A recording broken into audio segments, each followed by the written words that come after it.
Okay, good evening, everyone. This is Vicki Lowery, Program Director for Vision Loss Alliance of New Jersey. And also with us this evening is Elsa Zavoda, our Vice President of Programs. Good evening, everyone.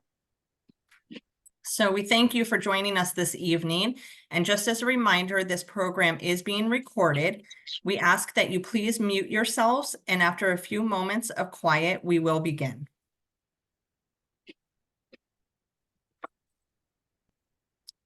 Welcome to Tech Talks, hosted by Vision Loss Alliance of New Jersey. Tonight we have with us Shane Lowe, and we will dive into the methods behind product creation and user experience design. How does a company decide which app to make? What makes that app valuable? How should a company decide what to include in the next update? Shane will cover topics like these through the lens of a collaborative design and user experience research. Before I introduce our guest, I would like to share with you his bio. Shane Lowe is a servant leader and project manager with a diverse background encompassing team leadership, product operations, research, accessibility, and business strategy. Shane is completely blind and began his career in accessibility as a quality assurance engineer for Pearson at the age of 16. In college, Shane was offered a marketing and research position at Mediate, a mobile tech startup working with MIT to create equitable access to printed materials. In this role, Shane drove UX research, facilitated hundreds of conversations with users and community partners, and developed a competitive global brand in the market. Shane continues to develop his career through a transition to the ED tech industry, where he emphasizes empathetic people management and equitable recruiting. Before we move on to this evening's presentation, let's review our Zoom protocol for this evening. We ask that you hold your questions until Shane cues you. When you ask your question, we ask that you raise your hand for those of you who dialed in. The raise your hand feature is *9, *6 will mute and unmute you, giving you the opportunity to ask your question. Using a computer, Alt-Y to raise your hand. The pot filler. Alt-A is the mute and unmute command. If you are using a Mac, use the option +Y, the keyboard shortcut to raise or lower your hand. Alt+A to mute and unmute yourself.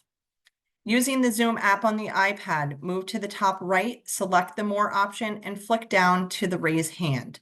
On the iPhone, this feature is located at the bottom of the screen on the right side. And now we welcome to tonight's Tech Talks, Shane. Hello, how's it going on a Wednesday night in New Jersey? Hope you're doing well. First of all, I did another one of these. I did a presentation a couple weeks ago, and I had that bio, that same one, and I thought, as soon as I came on, I was like, oh my gosh, that bio is brutal to read. So thank you for reading that so gracefully. I need to change it. It sounds I didn't enjoy it listening to it myself. So thank you all for listening to it, and thank you so much to Vicki for reading it. Already excited to be here just because everyone was so friendly coming in and saying hi and chatting. Usually a lot of these rooms are really quiet and people are kind of awkward when they come in and they sit in silence. And so I'm already really excited to be in this room. So thank you for that. Really appreciate it. You heard a lot about my background. What that essentially translates into is I spend most of my time chatting with people and hearing about the experiences that people have and the things that are annoying and the things that work well and the things that don't work well and the things that bring a lot of joy. So that's what I have a lot of fun doing. So that's sort of what we'll do today. Any preconceived notions you had about boring presentations where you like listen passively and don't say anything and you're half falling asleep, and this is like your bedtime TV before you go to bed, let's go ahead and toss that out the window. I really want to talk to you. I really want to hear from you. This is an organic conversation, so please feel free to say things. Please feel free. I'm going to be asking you to come up with ideas. I'm going to be bringing people to talk to them, asking you questions about things. So it's going to be one of those Zoom meetings. It's going to be one of those Zoom meetings where I would love to hear from you and have a conversation with you. This is right about the time where people start leaving because they're like, oh no, I wasn't here to talk. I was here to listen. That's okay. If you don't want to talk, that's also all right. Sometimes I like being in rooms and just listening to what's happening as well. So No one's going to volunteer you to say anything. The reason I talk to people so much in my job and in most of the work that I do is because I don't believe in doing work that doesn't actually benefit people. Um, Something that I always forget to put in my bio is that I'm also completely blind. So I know what it's like when people have ideas of things that are useful for me, and then I go to a conference or a convention or a presentation, and people are here to like tell me that something is useful for me. They're trying to convince me that I have a problem, but luckily they have the solution to my problem. And I completely believe that the only problems that we need to solve are problems that actual people have, that people told a company about. And the best products are the products that are designed with research behind them. And so that's what I'm going to talk about. What kind of research goes into creating a product, deciding which product is going to be made, what it looks like, how it feels, how it makes the user feel, what problems it solves, and then what those updates sort of look like. So first, we're going to do the definitions portion of the meeting. This is where I give you definitions like a textbook, just to make sure that we're on the same page about a couple terms that I'm going to be throwing around throughout the conversation. One of them I'm going to be saying a lot is UX, which stands for user experience. And the user experience is all about how a user interacts with a product. It's the process of opening an app and following a workflow, something like logging in and checking your bank balance on an app, for example. It's the process of resetting a password. It's the process of playing a game if you're playing a game on an app. The objective here is to optimize the user experience, for it to feel natural and intuitive. UX research is the process of how to do that, how to optimize it. We want to study and understand how users are perceiving things, how users are interacting with products and applications. And UX is all about flow, is the way that I think of it. So it's the flow from when a user enters a screen in an app to when they leave it. It's also a flow from page to page. So it's all about how you're using things. So where UX is sort of focused on that experience, on the problems that you might face, or on the things that are working well in an app, the UI is all about interactivity. So it deals with the interactive pieces of a program, whether it's how they look visually, how they're spoken, how buttons are spoken by screen readers, all of that stuff. So people often confuse UX and UI. UX is all about experience, perception, and feeling. UI is all about the visual interactivity or the spoken interactivity of the interface that you're working in. All right. So now that we got the definitions out of the way, this applies to a few different things. And the way that I want to start this example is when a company is forming. So when a business idea exists, there's a group of guys in suits, and like, you know what, I think this would be a great way to make money. So they build a hypothesis. They say, I think people need this. I think this is a pain point that people have, and I want to build a solution for it. The first thing you have to do is research whether or not that's a real problem. Because if you invest a bunch of money and time and energy into solving a problem that no one has, you won't make any cash from it. Your business will fail. The same thing is true for deciding which product to make for an established business, or deciding what update you want when you have that product. So the way that we do this, there are a few ways, and I'd like to lead with an example, if you'd let me try that. So first thing I want you to do is think about a business idea. I want everyone to think about, if you could start a business, if you had a bunch of cash right now, and you're like, you know what I want to do with this cash is make more cash out of it by starting a business. What would your business idea be? But the thing is, you can't tell me. The number one rule of user experience research, if I'm trying to learn from you, you can't know what my idea is in advance. And that's because people are generally really nice. Thing is, you guys are all really kind people. I could tell from when you came into this meeting and said hi to each other. You're super nice, and you wouldn't want to tell me, Shane, your idea sucks. This is awful. No one would buy this. This is a tragedy. Because you're good people. No one would do that. And so I can't tell you what my idea is if I really want to know whether or not it's something that you think is valuable. I have to ask you questions about experiences. And so hopefully, while you're thinking of business ideas, I'd like to bring out one person. If anyone wants to talk to me, because I want to ask you a couple questions because I have a business idea that I'd like to test out. I want to see if it works, if it fits into your experience. So is there one person in these 25 people who would like to say hello and answer a couple questions? I guess I go. It's Matt. Matt, you're my favorite person. Thank you for coming. I'm glad you're here.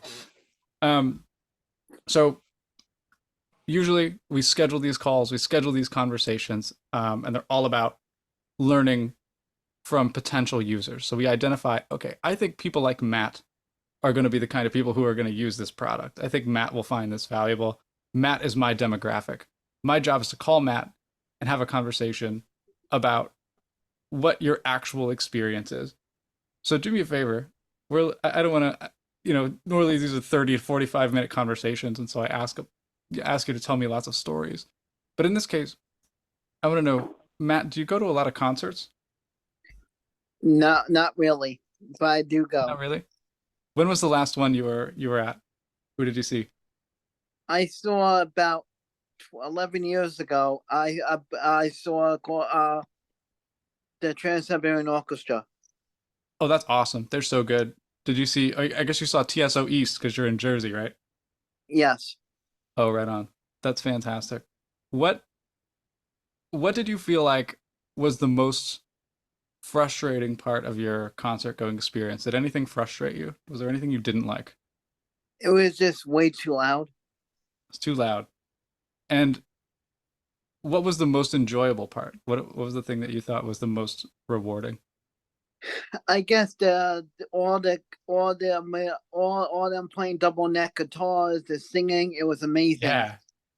Yeah, absolutely. I love those 12-string guitars. Oh my gosh. And go ahead. And finally, you went to a concert last 11 years ago. I'm curious, what you haven't gone to any since. What would make you go to a concert again? If it was playing nearby, because they're playing in Newark a lot now, where Devils play, and not a good area. Oh, okay. So Newark is far from you. Not that far, but it's not a good area. They used to play at Meadowlands, where the Devils used to play. Oh, okay. So you would rather see a show in East Rutherford than in Newark. Yeah. Okay, I gotcha. Okay, this is helpful. Okay, so let me tell you what I learned from Matt, the reason I asked these questions. But first, I'm going to tell you what my idea was.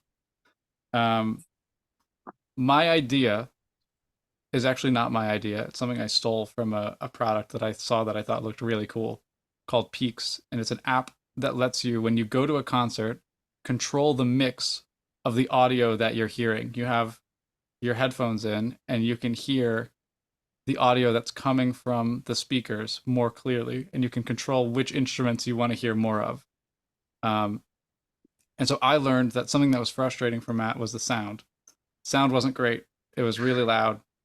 I would have asked more about that if we had more time and figured out a little more of the nuance there to see if my product is how relevant my product would have been to solve that problem.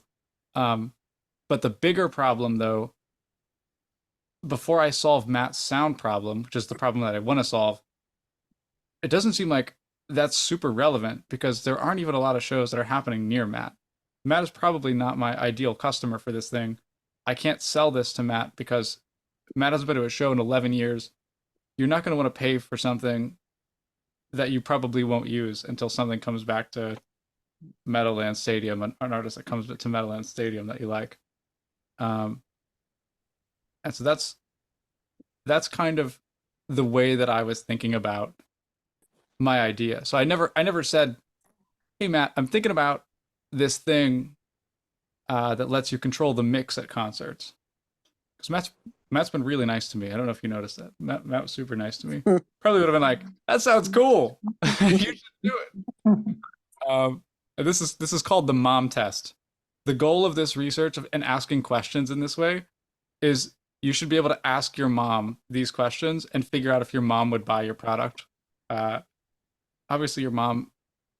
I hope your mom likes you pretty well, and your mom would buy anything that you made. But the truth is, you want to be able to even ask your mom this set of questions and have an unbiased opinion on whether or not your idea is useful.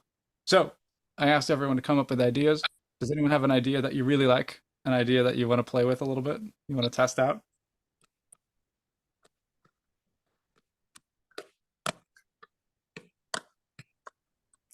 Anyone who knows me, Miss Ruth just joins, my good friend. Miss Ruth knows that I'm slowly Hello. counting to 10 silently right now. And once I get around 9 is when all the good people start coming out with ideas.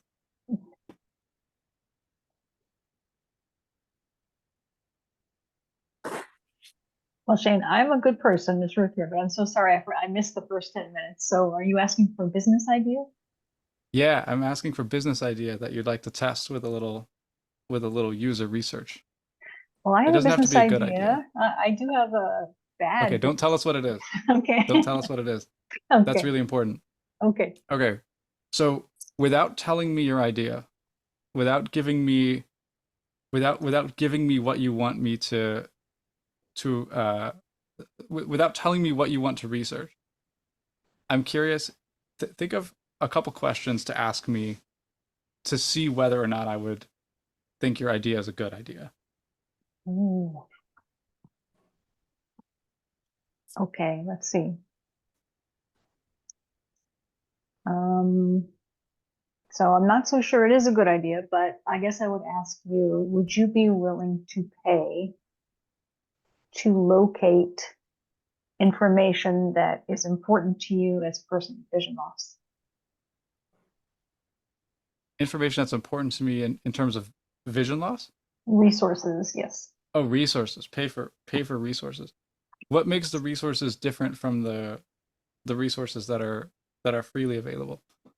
They would be customized to your needs, and they would Oh, be interesting. provided by like a one-on-one professional. Oh, interesting. So it's like a consultant almost. Yes, yes, yes. Ah, okay. Now that sounds really interesting. That sounds really interesting. So I'm gonna help you research this idea.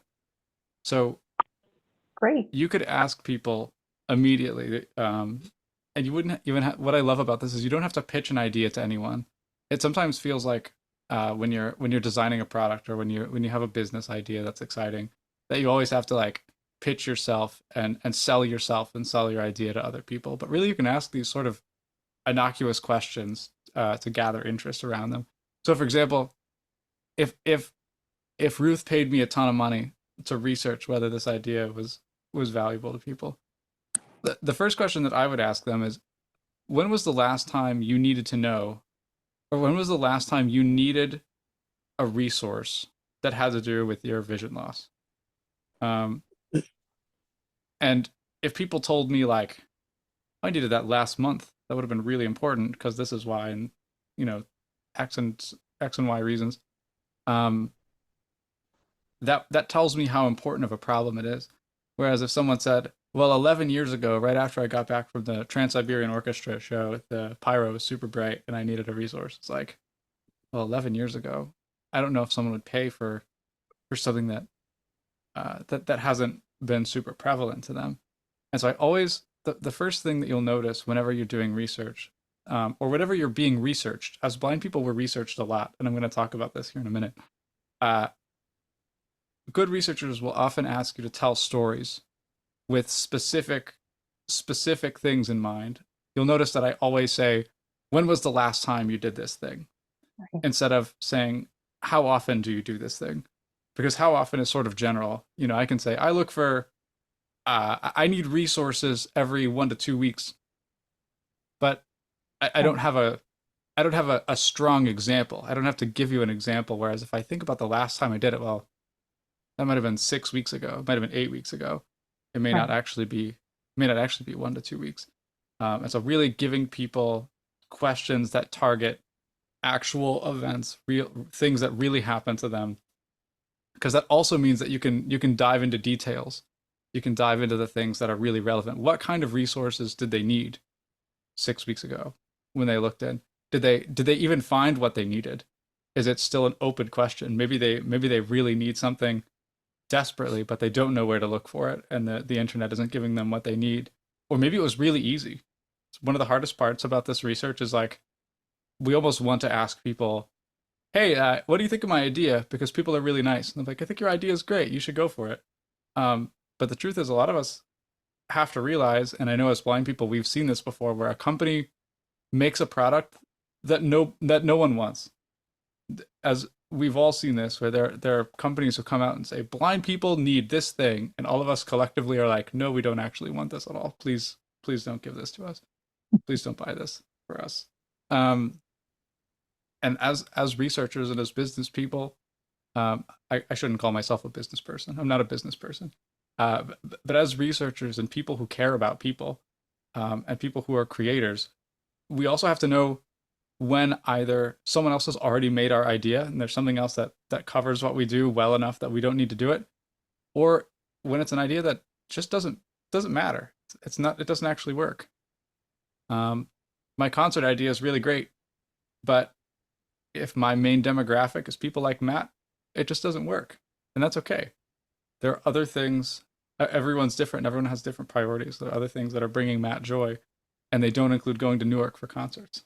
So that's sort of my spiel about the mom test and how to ask questions that are meaningful when it comes to getting the answers that maybe not that you want, but the answers that you need that'll be really valuable from people. So before I take questions on this part, the other thing I'll say is think about success criterion whenever you ask a question. So every question that you ask in a user research interview, every question that we ask is tied to a goal or a hypothesis or a success criteria that we want to prove. So for example, Miss Ruth's question about whether I would pay for consultants or a network to find resources for vision loss is targeting the hypothesis people will pay for a service that will provide resources for vision loss. And you have to, Miss Ruth is out to prove or disprove that idea by asking me that question. And so every question comes with either I want a story that I can dig into to get more details, or I'm directly trying to prove or disprove something that I believe.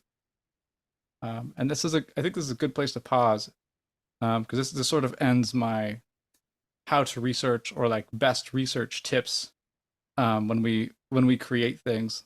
I've sort of spoken to this through the lens of like starting a business, but the way that I really think about it most often is whether or not an app will be useful or a product will be useful for blind people.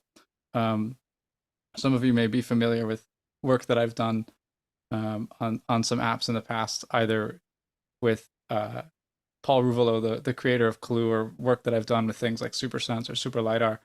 And all of my work there was about finding whether or not things would be useful for people. And I use this, the business creation metaphor is the easiest use case to describe it, because it's kind of universal. But this is the exact same method that I've used to ask people, is this product actually useful? Is this feature actually useful? I never outright ask the question, but I'm always looking for details that describe what is your actual problem? Is this a thing that means something to you, that you need to get solved by someone else, or do you already have a solution that works for you?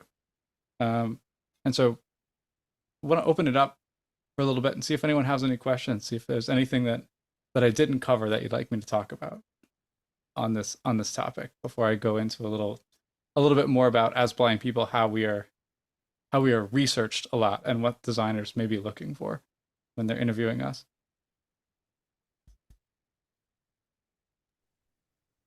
I have a question. Yeah, please.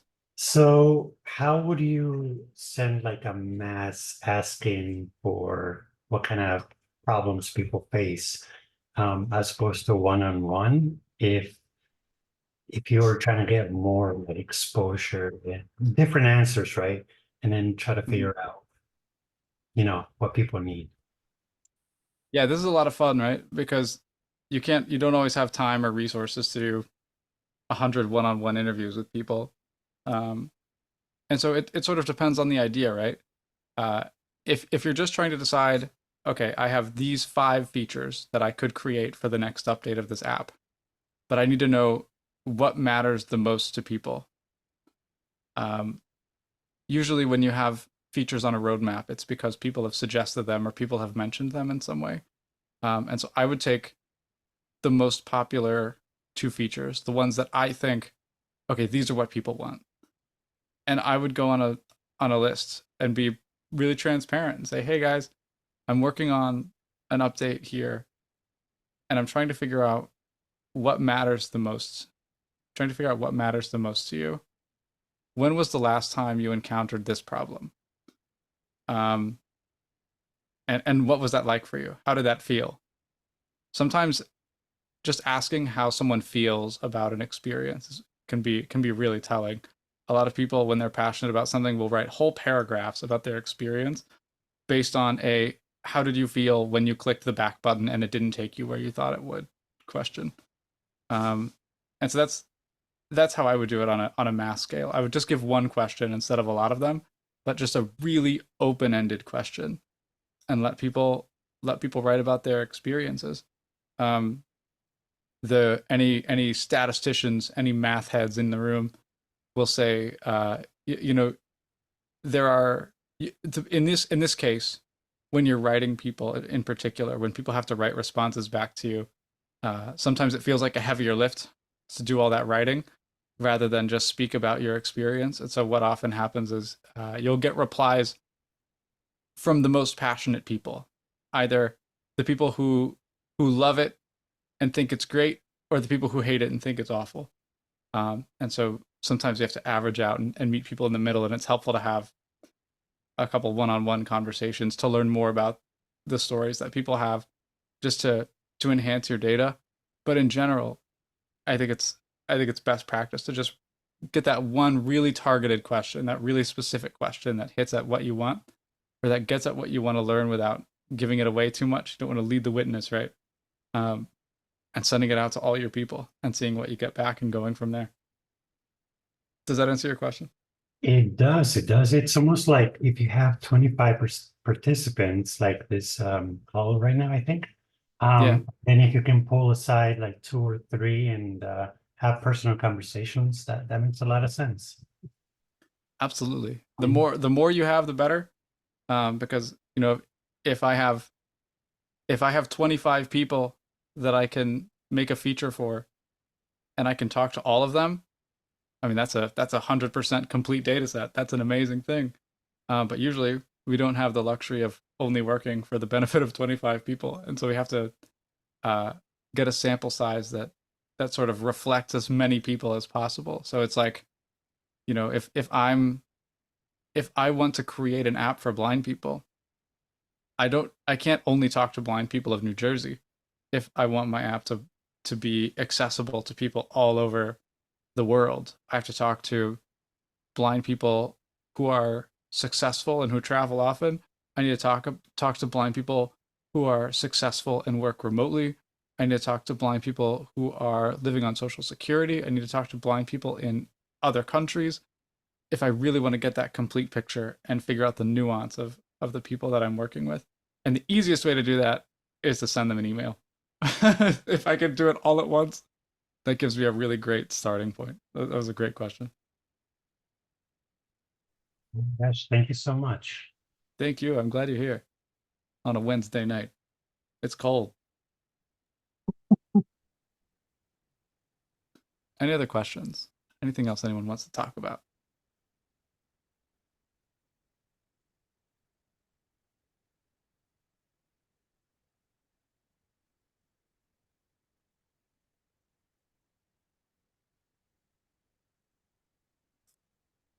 All right. The purveyor of the Zoom silence. My favorite thing. Um, so I want to speak to how often we participate in research studies. A lot of blind people, myself included, a lot of my friends, a lot of people that I know, we're researched often. People are interested in learning from blind people to create things that are meaningful to us, that are valuable to us. And that's something that I appreciate a lot. I automatically like someone more if they ask me if something will be helpful, if they ask me what I want, rather than trying to convince me that I want their thing. This is probably many of you feel the same way just from watching ads. You get this impression. And so a lot of people have ideas about what would be useful for blind people, and some of them are great, some of them are awful. And what I'd like to spend a little bit of time doing is, we have researchers and designers who, they say they want details. They say they want maximum details. Tell us everything. Tell us everything that you can. But what details are they really looking for? What details matter the most? What can you focus on when you're answering those questions that will have the most impact on how they're designing a product for us? So I want to speak to that for a little bit. And feel free to chime in if you have any questions as well. This is really want to have a conversation about this, because what'll happen is I'll come up with a question and then I'll forget it. And then the presenter's like, hey, anyone have any questions? And I'm like, well, I did. I'm sure I'll think of it as soon as I leave. So if you have any, feel free to drop them in the chat, whatever works best for you. Super, super informal conversation. And so when we think about the details that matter to designers, set the scene, talk about where you were. We want, as designers, to recreate the situation that you're in when you are telling a story, whether it's a good thing or a bad thing. If you had a really great experience, I want to know the factors that influenced why that experience was great. If you were using a navigation app, for example, and the weather was great, I want to know that, because generally most people are happier when they're walking and traveling in the sun and it's warm than if it's raining and it's cold. And so that's an important detail. Really set the scene, talk about where you are, and give those sorts of details. No detail is too small, really. Actually, that's not true. Some details are too small. I've been in user research interviews that are supposed to be 20 minutes that took an hour and 10 minutes, people. Some people are crazy and they talk forever about these details. They'll talk about anything and everything. And so think about the details that matter, but also it's okay to be transparent and ask the researcher, is this what you're looking for? What kind of details do you want? Because the weather matters if we're talking about navigation apps. But if we're talking about sound systems for concerts, it doesn't matter at all, because you're inside. It matters if we're in stadiums, though. And so different details matter to different researchers. And so always more is helpful than less. But we want to maximize your time as well. So set the scene. Talk about where you are. Another thing that's really important when you're working on testing apps, or when you're telling a story about an experience that you have, we want to know what you expected to happen. This is invaluable. I can't over stress how useful this is to know, okay, I was looking for resources about vision loss 2 weeks ago, and I expected there to be tons and tons of resources. I expected, this is what I Googled, and I expected there to be just tons of results and all of these articles and blogs and podcasts and academic research. I expected to find tons of things, and I expected to find them in an organized way that made sense to me. I expected them to use this language. I expected them to be easily understood by a person like me who doesn't have a degree in optometry, who doesn't really know anything about the eye, but as a blind person, I expected to understand them. This is what I expected. It's really helpful to know that. Also, when you're testing products, when you clicked on the back button in an app, did you expect it to take you to the previous screen or to the home screen? What did you expect to happen? And how does that influence the perception that you have, what you believe and how you feel about something? And then, of course, what actually happened? Well, I clicked the back button and it took me to the home screen, but I expected it to take me to the previous screen. And so that's frustrating because now I have to click on a bunch of other stuff and go back through this process that I didn't want to do. And it feels redundant and it was a waste of my time. And, that was, I didn't like that. And I wish it wouldn't do that. That's important, especially when you want someone to pay for something. And it's not even necessarily like, I want to sell this to you. I want to make money from it. But sometimes, like a lot of these products, especially now, we're in 2024, people, stuff is so expensive. People are expensive. It costs a lot just to keep a product up, even if there's no profit coming from it. And so a lot of the research I do is just, can this product make enough money to sustain itself? And so those feelings, those perceptions of what you expect to happen versus what actually happened really matter. I expected to find tons of resources that made sense to me about vision loss, and I didn't find anything. I found like 2 academic articles from 2003, and they were in this lingo that I didn't understand. It made no sense to me. And God, I wish that there was someone that I could just call on my phone and say, do you know how this works? Because I'm confused. That would tell Miss Ruth so much about her idea in a heartbeat. What That's you right. expected to happen versus what actually happened. Invaluable. And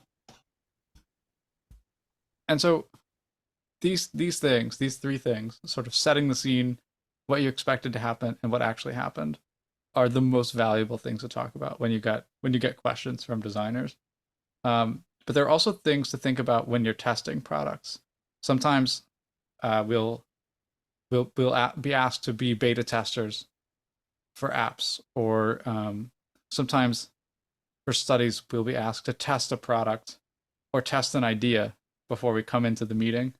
And so there are some questions I like to ask myself when I'm testing, and there are some questions that I like to recommend that people, when they're testing something for me, that they ask themselves.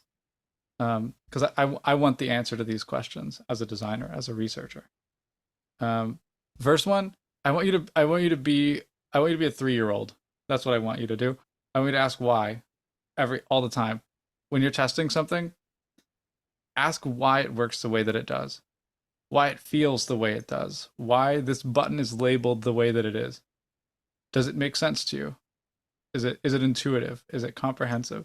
Does it cover the actual action of the button, or did you click the button and expected something else to happen? Why did it not do what you expected it to do?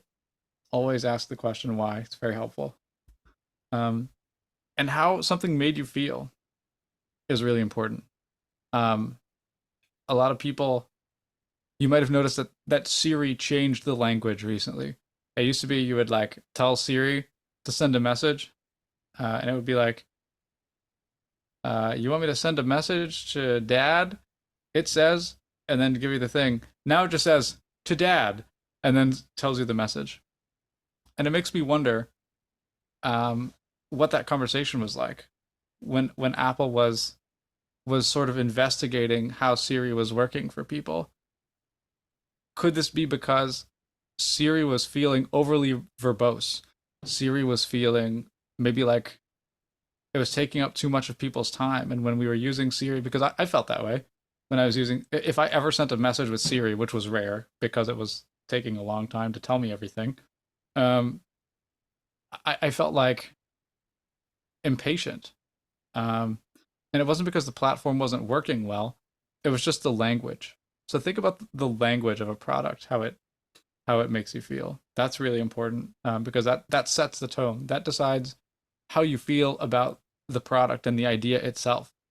A lot of times, it's just how that underlying language of the buttons and the controls and the instructions or the messages make you feel. Some apps, you ever use an app that makes you feel dumb a little bit? I've used some programs. I installed this program recently, and I opened it up, and I was like, I'm that guy sometimes. I just read the manual for a second just to get a general idea of where to start. Like, this manual makes me feel stupid.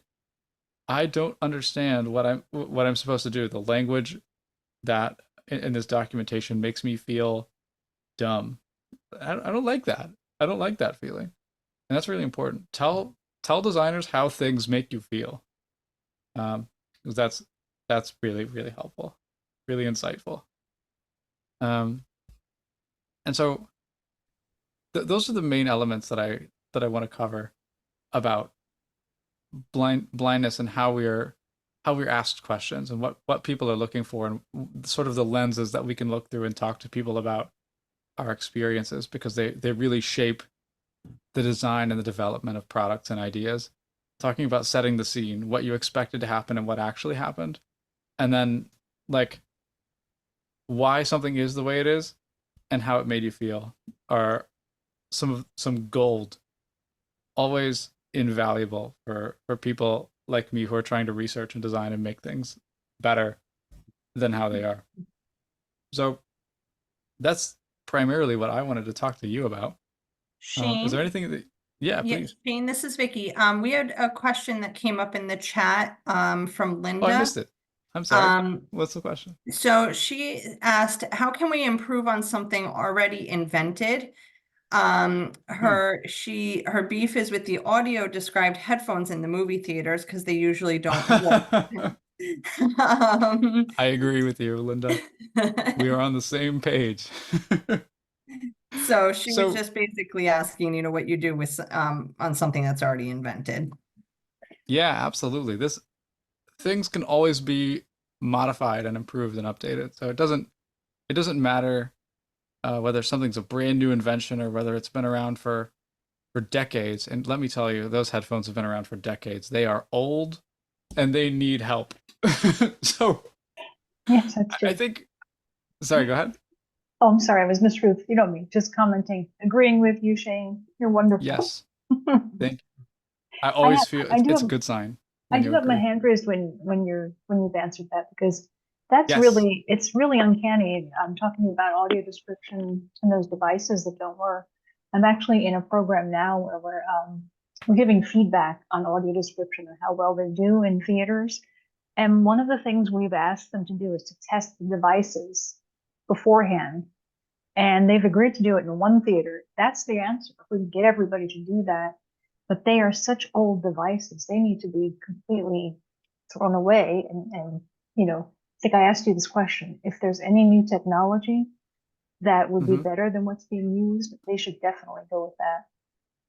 Yeah, absolutely. I think, and I think the easiest answer to that question, which is probably not what I told you when you asked, is Wi-Fi.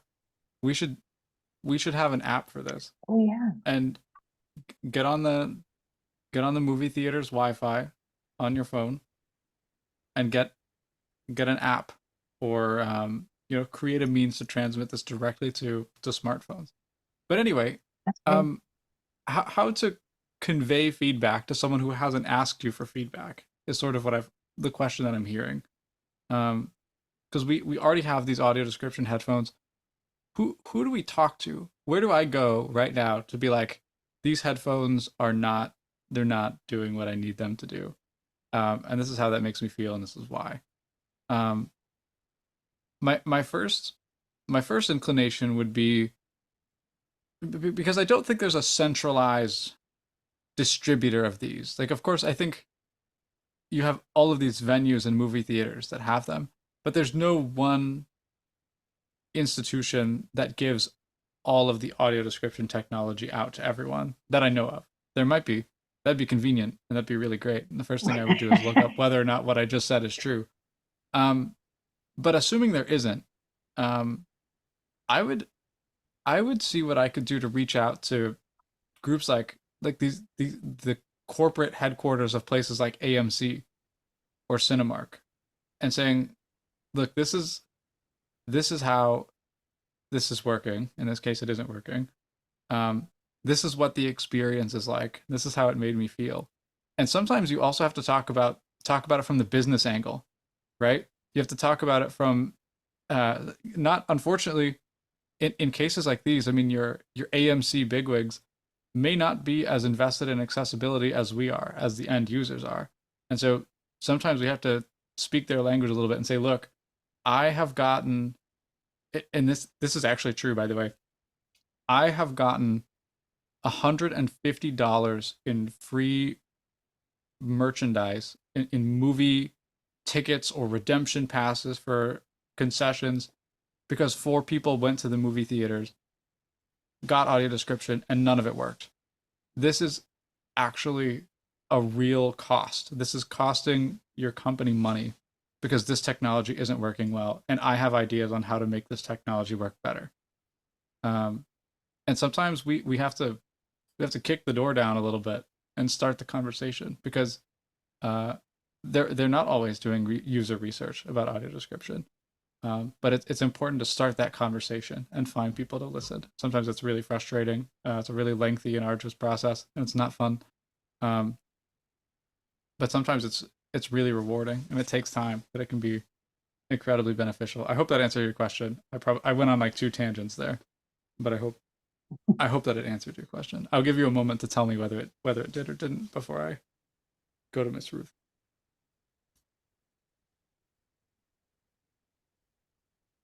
All right, I trust that I did well. If I didn't, please let me know. Miss Ruth, what's up? Good to talk to you. Oh, good to talk to you. No, I was just saying it. I never thought of the Wi-Fi. Now, I answered the question before. I don't think we're going in it. That's terrific. So are you I saying didn't even that, think of it so the when you Wi-Fi, said it the first time.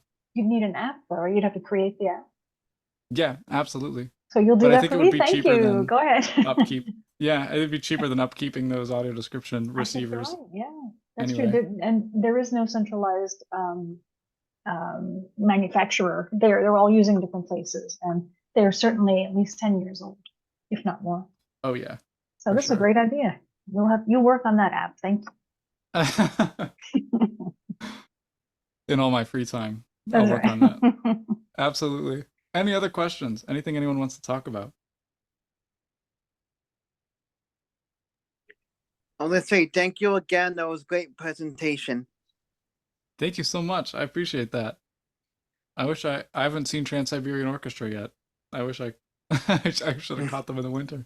It was great talking to you. Thanks so much for being here. Thank you. Of course.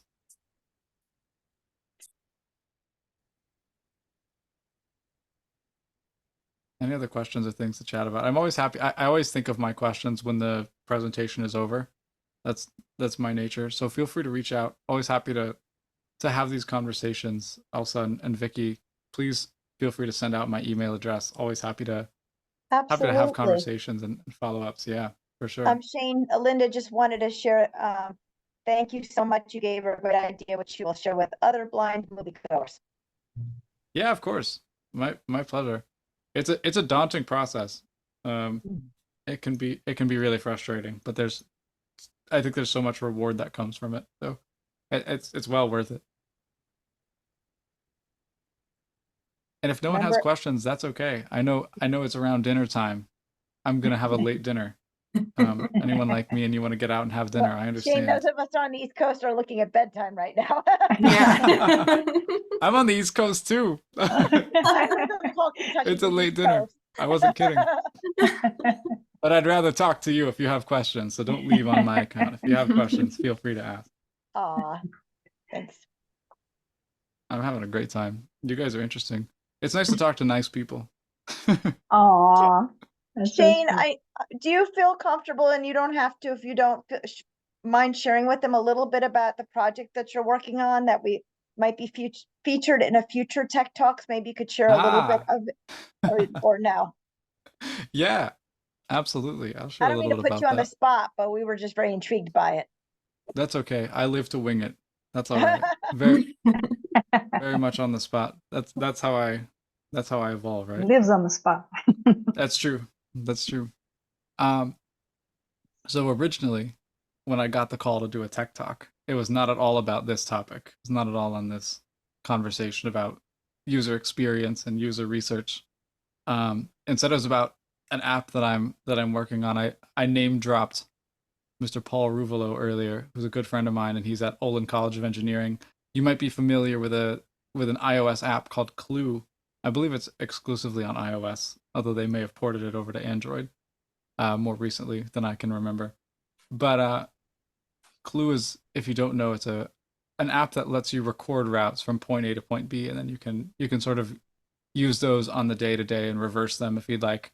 And it's been around for quite a long time. Paul's a professor who specializes in navigation technology and improving the way that we as blind people travel with smartphones and the technology that we use. And so he and I, and this is how I met Miss Ruth, actually, collaborating on these projects, have been working on an app that solves a lot of the problems that we have as blind people. In my mind, we have 3 problems with navigation apps. Number 1 is what we call the 10-meter problem, which is finding the door, essentially.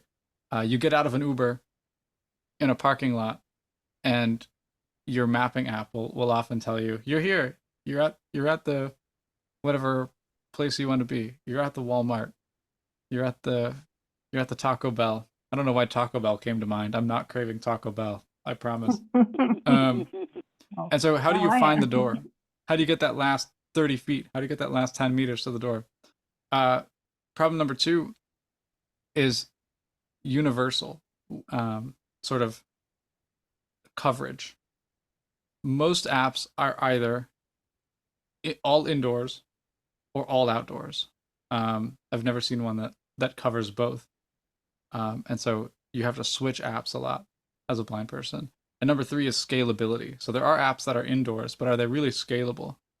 How do we map a lot of indoor places quickly and efficiently and simply, and have one product that solves all of these problems? Is kind of the dream app. It's kind of the app that I've always wanted as a person who doesn't really use my phone to navigate very often. The reason why is these 3 problems. If my phone can't, if the app can't solve these 3 problems, if it can't get me to the door, if I can't use the same app for indoor and outdoor navigation, and if it does cover if the application does cover indoor navigation, but it only covers 5 buildings in my city, or the only buildings that it has are 3 states away, it doesn't do me much good. So I'd rather just travel with my cane or travel, with a guide dog. And so the product that we're making, the app that we're making, in a perfect world, it will not be a product. It'll be an app because you won't have to pay for it. We'll see how that goes. We talked about sustainability earlier. We have to look into that, but we're trying to make it free. Don't tell anyone. But the goal is to create something, and we're well on the way to creating something that solves all of those problems. That sounds like a great idea, because a couple months ago, Uber dropped me off on the wrong part of the building where we meet, so I couldn't find my way. Yep. Yeah, and that's really frustrating. It's confusing when that happens, and it's like, where do I go? And then you have to find someone to ask, because half the time your Uber driver will just drive away. And so it is a real problem. And I can't ask you all any questions about it right now because I already told you my idea. So I can't give it away. I already gave it away. How does it make you feel, Shane? I know. I use my What'd you say? compass too. That's also a good thing on the iPhone. Yeah, absolutely. How does the compass help you? What does it do for you? I mean, of It course I know tells what you it you're does, but- facing like northeast, southwest. So I Oh, yeah. know north is the entrance. So I know when I'm in the parking lot, I know to follow north. Oh, so you know that the entrance is on the north side of the building. Yes. And so that's how the compass helps you when you're traveling. That makes a lot of sense. That's interesting. I never thought about that. Thank you, Matt. No problem. See, look, I can still find useful tidbits even when I gave my idea away. That's perfect. And I Same. hope to come back in a few months and give you a more thorough rundown on what I'm talking about. But that's the trailer. That's the teaser edition. Those are the problems that I want to solve. We'll see if we can pull it off. Shane, may I ask you a question, Ms. Ruth? Yeah, please. So do you foresee a time when it's actually complete? Because I've been doing the co-designer gig for a couple of years. Do you actually think there'll be a time when it's perfected and out there in the public? Absolutely. That's the goal. We're doing a lot of research toward that end right now. I'm going to be doing a lot of field tests at the beginning of April. I'm going to be spending a week field testing it in a couple of offices in Boston. Oh, wow. And then we have a lot of heavy research that we're doing. So I'll prime you by letting you know that we won't have another co-design program over the summer. Aw. Because I know I'm gonna miss it. Well, I like it. I had so much fun. I I know, enjoy me it. too. Me too. But the next phase is that sustainability piece that I talked about. So now it's like we have solutions. We have a thing that we think will solve the problem with a little tweaking. How do we make that sustainable? Because we want to jump in full force and really dedicate a lot of time and energy to working on this solution because it's so exciting. Right. But what's the best way to make it sustainable? Because as much as I love the work that I do, I also really love to be able to buy Christmas presents for my wife. And I can't be broke out here. So we gotta make this thing sustainable so that we can keep living as well. Makes sense. I hear you. Absolutely. The worst developers are hungry developers, just so you know. That's the truth. I think we're all the worst version of ourselves when we're hungry. I think that's probably true for It's like a everyone. Snickers commercial. Yeah, just get a Snickers. Any other questions? Anything you want to chat about? I've proven it to you now. I'll talk about anything, even if I didn't plan on talking about it. So you can ask. Shane, all I know I kinds of put stuff. you on the spot a little bit there. Oh, no problem. It's fun.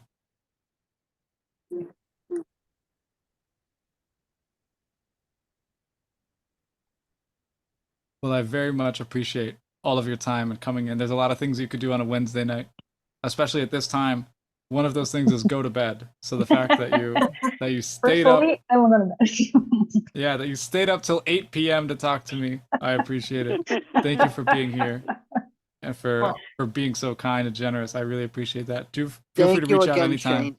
Oh, Yeah, my Shane, pleasure. Yeah, Shane, thank awesome. you so much. This was really interesting. So we really appreciate you, and hopefully we will see you back in a couple months. And I hope so. yeah, I would love that. yeah. That would be nice. And everyone, please remember to follow the Tech Talks Facebook page and the Vision Loss Alliance YouTube channel. And I hope everyone has a wonderful evening, and we'll see you all soon.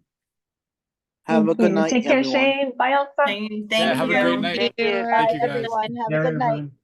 Okay, bye. Take care. Bye, everyone. Bye-bye. Bye. Presentation.